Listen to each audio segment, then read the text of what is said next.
Ini hanya Allah turunkan untuk umat Nabi Muhammad SAW. Catat ini ya. Dan saya belum pernah bagi dimanapun yang ini, yang versi lengkapnya. Kalau bisa dilakukan, bukan hanya dosa digugurkan. Tapi setiap hurufnya mempercepat terkabulnya doa kita di hadapan Allah Subhanahu wa Ta'ala. Ya. Ada 2 surah di dalam Al-Quran yang bila 2 surah ini dibacakan, itu setiap hurufnya dihitung bisa berpotensi menggugurkan dosa sekaligus mengabulkan doa-doa yang dimintakan. Sepanjang doa itu baik untuk urusan dunia akhirat kita. Kalau salah satu kurang baik diperbaiki oleh Allah. Misal dunia baik tapi akhirat tidak, maka diperbaiki oleh Allah kepada yang lebih baik. Surat pertama Al-Fatihah, surah kedua Al-Baqarah. Ya. Sebelum doa baca tuh Al-Fatihah sama Al-Baqarah. Tapi Al-Baqarahnya tidak dari ayat yang pertama. Kepanjangan. Cukupkan di ayat 285 sampai ayat 286, 2 ayat terakhir. Hadisnya sahih. Kalau mau dikuatkan biasanya banyak ulama memasukkan ayat 284. Ada yang sudah masuk ke dalam Ka'bah di sini? Ini informasi saja.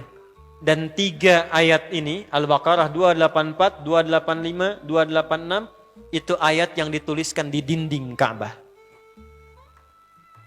Itu yang saat berhala dikeluarkan, gambar-gambar dihapus, itu ya, syair-syair diganti dengan ayat Quran sehingga jadi kain kiswah Ka'bah di luar. Itu ada sejarahnya. Yang di dalam pun dihiasi dengan hiasan ayat Al-Quran. Di antara yang dituliskan itu Al-Baqarah ayat 284, 285, 286. Intinya di 285 dan 286-nya. Tadi rakaat pertama yang saya bacakan dalam salat Isya. Hadisnya sahih. Itu spesial malaikat Jibril turun kepada Nabi Muhammad SAW mengabarkan kabar gembira siapa yang membiasakan membaca Al-Fatihah. Ya, kemudian 2 ayat terakhir di Al-Baqarah dari amanar rasulu sampai fangsurna 'alal qaumil kafirin. Tidaklah dia membacakan itu kecuali setiap hurufnya dijaminkan mengabulkan doa-doa yang dia mohonkan sepanjang benar doanya dan tidak diselimuti maksiat. Ini maaf ya. Ini saya minta maaf dulu nih. Kalaupun Anda benar doanya khusyuk sampai nangis, tapi ada selimut maksiat dalam permohonan doa itu pengabulannya mental lagi. Hadisnya sahih. Thumma dzakara rajula yutilu as-safara ash'atha aghbara yamuddu yadayhi ila as-sama' fayaqulu ya rabb faqala Rasulullah sallallahu alaihi wasallam anna yustajabu lidhalik famat'amuhu haram mashrabuhu haram malbasuhu haram wa ghudhiya biharamin fa anna yustajabu lidhalik. Rawahu Muslim. Nabi mengisahkan seorang lelaki menempuh perjalanan jauh. Awas, menempuh perjalanan panjang untuk ketaatan itu mempercepat doa dikabulkan 2 kali lipat dibanding orang biasa. Makanya kalau ada orang mau ke Mekah umrah, mau haji, titip doa. Ada yang mau beasiswa ke Madinah, ke Mekah, ke Al-Azhar, ke Mesir, titip doa. Saya biasanya kalau mau berangkat umrah, Ustaz titip doa, ayo tulis banyak tuh. Enggak saya baca. Saya simpen aja, ntar dekat Ka'bah, ya Allah engkau maha mengetahui. Ya. Mohon kabulkan semua doa-doa ya dari teman-teman jamaah yang dititipkan dalam kertas yang telah mereka tuliskan itu. Simple Pak, daripada capek kita bacakan satu-satu. Dan alhamdulillah biasanya ya insya Allah terkabul.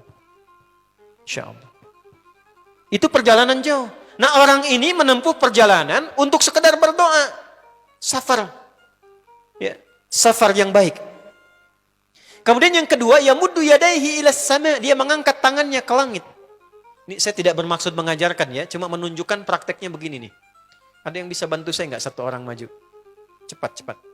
Yang depan aja, depan. Jazakallah khair. Mohon pegangkan mic sebentar. Ya, terima kasih ya. Lihat sini. Gini. Nah ya, jazakallah.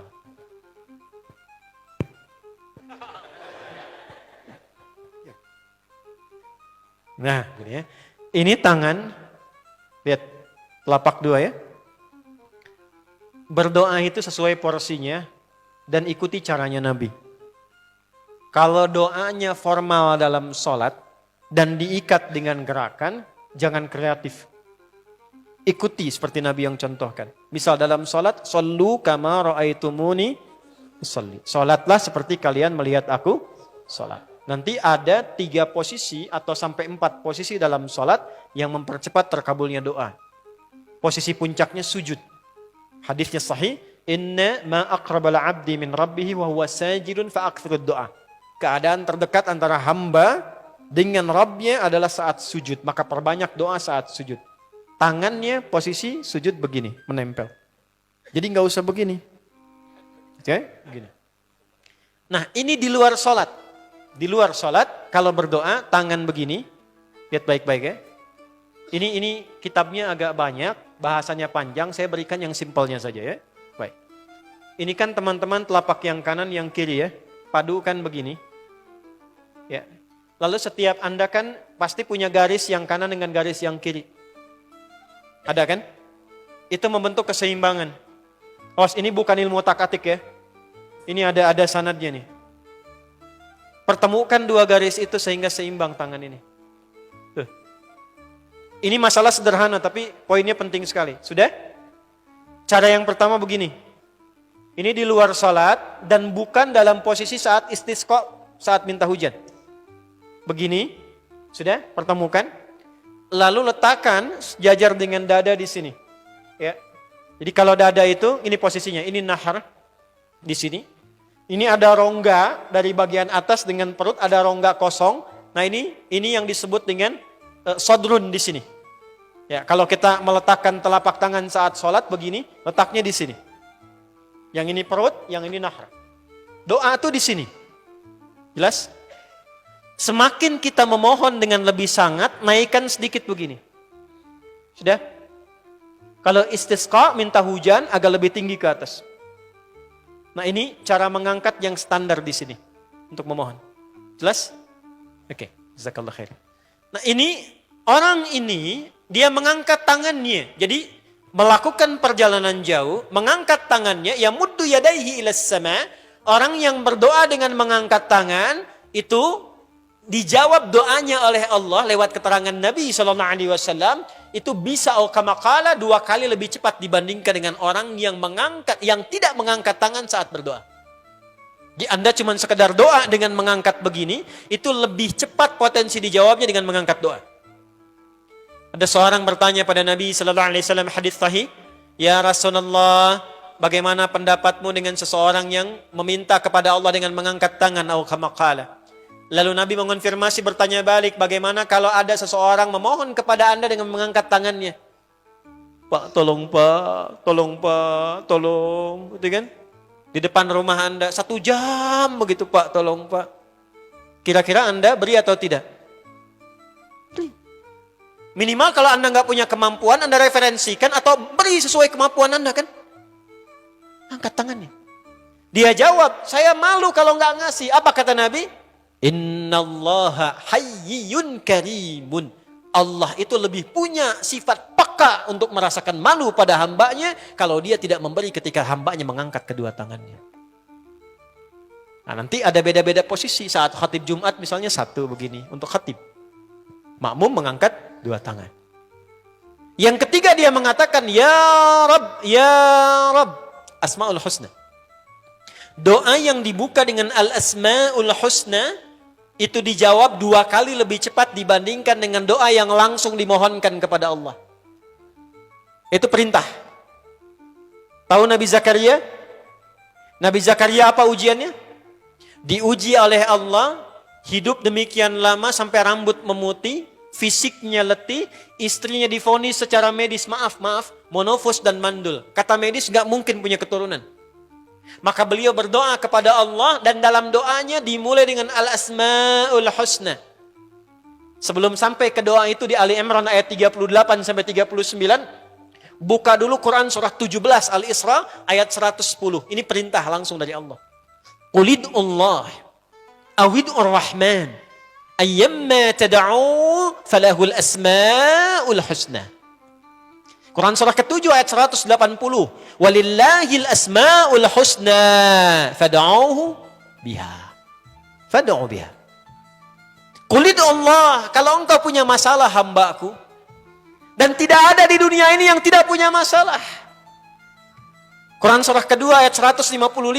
Wala nabluwannakum bisyai'. Setiap yang hidup itu, aku pasti akan uji dengan masalah. Itu kata Allah. Jangan disimpan sampai di situ, teruskan. Bukan untuk membebani hambaku dengan masalah, tapi untuk menaikkan kualitas hidupnya sehingga menjadi lebih baik. Jadi ketika Allah titipkan masalah itu, bukan ingin membuat kita bermasalah. Tapi dengan masalah itu kita diuji supaya kualitas hidup kita menjadi lebih baik. Ini Anda yang kuliah di UPI di sini, ada ujian nggak? Ada. Untuk apa ujian itu diadakan? Supaya bisa melihat kualitas peningkatan ilmu Anda dari masuk sampai naik tingkat. Kalau nggak ada ujian, nggak kelihatan kualitasnya bertambah. Logikanya begitu. Dan tidak mungkin Allah menguji seorang hamba di luar batas kemampuannya. La yukallifullahu nafsan illa. Jadi nggak ada orang yang hidup yang tidak punya masalah.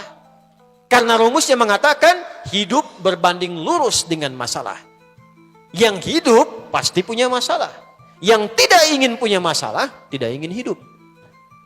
Karena orang yang tidak hidup, yang hilang masalahnya, selesai hidupnya.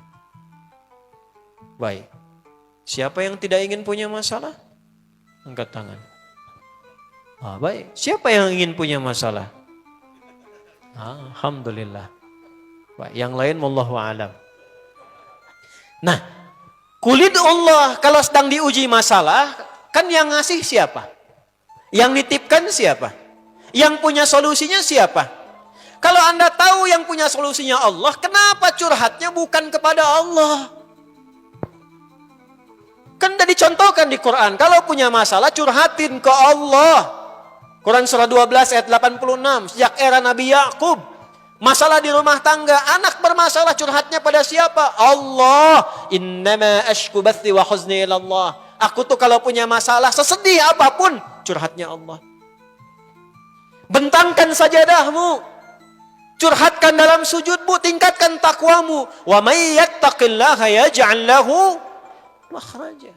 Quran surah 65 di akhir ayat yang kedua. Bentangkan sajadahmu, curhatkan, habiskan dalam sujudmu, keluarkan tangismu. Sehingga bebannya jadi ringan. Walaupun solusi belum datang, hatinya sudah tenang. Yang diperintahkan panjangkan sajadahmu, bukan panjangkan statusmu. Kita sudah tahu ayatnya, paham ketentuannya, tapi kenapa prakteknya ditumpahkan di Instagram, di Facebook? Bikin vlog di YouTube hanya untuk curhat saja. Dan ironinya dalam hal yang demikian tahu yang menyelesaikan Allah. Sekarang tambah bonus, aminkan ya. Yang mengaminkan doa ini mudah-mudahan dihilangkan masalahnya. Puguma mana nanti bermasalah kayaknya di dia. Itu gimana kumaha tuh ya teh? Paham? Curhatkan sama Allah. Nah bagaimana mintanya? Sebut namanya ya Allah. Awidur Rahman. Kalau kita ingin minta lebih cepat, minta dengan kelembutan Ar-Rahman. Rahman itu bisa disebut namanya ya Rahman. Bisa cari cara mintanya yang paling lembut. Yang menyentuh. Allah senang dengan kalimat yang menyentuh. Misal ya. Kembali ke Nabi Zakaria tadi. Quran surah 3 ayat 38. Hunalika da'a Zakaria rabbah. Qala rabbi habli min ladunka dzurriyyatan thayyibah. Innaka sami'ud du'a.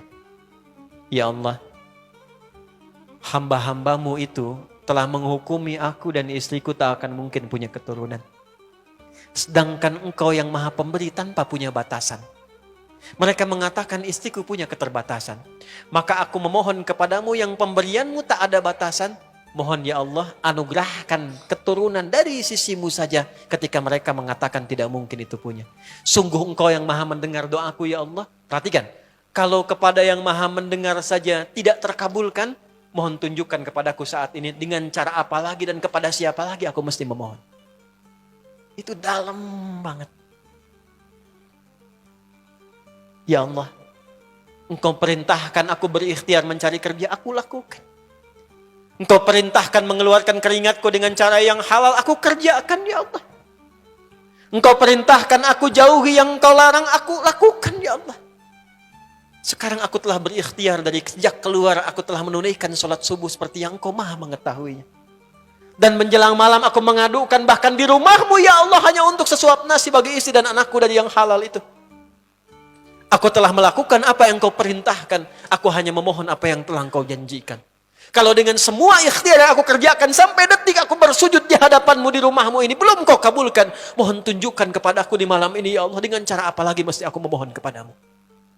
Minta. Pernah enggak begitu mintanya?